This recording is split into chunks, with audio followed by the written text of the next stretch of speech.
உங்களுடைய பாஸ் நார்சிசிஸ்டா அப்படின்றத இந்த வீடியோ ஃபுல்லா பாத்தீங்க அப்படின்னா கண்டுபிடிச்சிடலாம். Hello, this is Sarojini, counselling psychologist.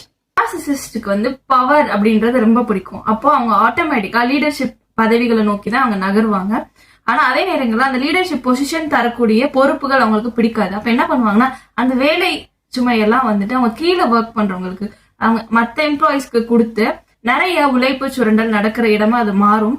அப்படி மாறும்போது அந்த எம்ப்ளாயிஸ் கொஞ்சம் கொஞ்சமா வந்துட்டு நம்ம பண்ணணுமா, நம்ம ஏன் பண்ற மாதிரி அந்த மாதிரியான இடத்துக்கு நகரும் போது கிரியேட்டிவிட்டி வந்து அந்த ஒர்க் பிளேஸ்ல இருக்கவே இருக்காது. நார்சிசிஸ்ட்னால தனியா இருக்கவே முடியாது. அப்போ அவங்க என்ன பண்ணுவாங்கன்னா, தன்னை சுத்தி ஒரு 4 பேரு தனக்கு சாதகமா பேசுறதுக்காகவும் இல்ல மத்தவங்களை பத்தி புறம் பேசுறதுக்காகவும் அவங்க கூடயே வச்சிருப்பாங்க. சோ இந்த 4 பேரும் நிறைய நேரங்கள்ல அந்த நார்சிசிஸ்ட் பாஸுக்கு ஜால்ரா அடிக்கிறவங்க இருப்பாங்க.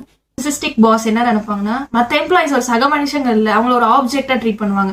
சோ நான் நினைக்கிற விஷயங்களை தான் அவங்க பண்ணணும், நான் நினைக்கிற விஷயங்கள் அவங்க பேசணும் அப்படின்னு எதிர்பார்க்கும் போது எம்ப்ளாயிஸோட பர்சனல் கொஸ்டின்ஸ் நிறைய கேட்டு அவங்கள ஒரு அன்கம்ஃபர்டபுளான சிச்சுவேஷனுக்கு ஆளாக்குவாங்க.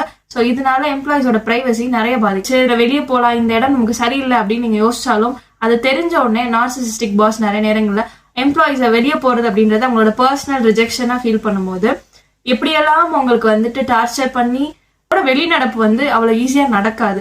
அந்த டைம்ல தான் நீ இந்த வேலையெல்லாம் முடிச்சாதான் நீ வெளியே போக முடியும், நீ வந்துட்டு இந்த இடம் இல்லைன்னா உனக்கு வேற வேலையே கிடைக்காதுன்ற மாதிரி உங்களை வந்து நிறைய எமோஷனல் மேனிப்புலேட் பண்ணுவாங்க. ஸோ இதுக்கெல்லாம் நீங்க எதுவுமே ரியாக்ட் பண்ணல அப்படின்னாலும் அவங்க எடுக்கிற பெரிய ஆயுதம் கில்ட் ட்ரிப்பிங்கா இருக்கும். அதாவது உங்க குற்ற உணர்ச்சிக்கு ஆளாக்கி எமோஷனலி எப்படி உங்களை வந்து திருப்பி அந்த கண்ட்ரோல் எடுத்துக்கலாம் அப்படின்னு பார்ப்பாங்க. இது எதுக்குமே நீங்க வந்துட்டு அசரல அப்படின்னா நீங்க இந்த வேலையை விட்டு வெளியே போனா உங்க மற்ற இடங்கள்ல உங்களை பத்தின ஒரு தவறான இம்ப்ரெஷன் கிரியேட் பண்ணுவாங்க. ஒர்க் பிளேஸ்ல நார்சிசிஸ்ட் எப்படி இருப்பாங்க அப்படின்றத பேசிக்கா நம்ம ஓரளவு தெரிஞ்சுக்கிட்டோம் இல்லையா?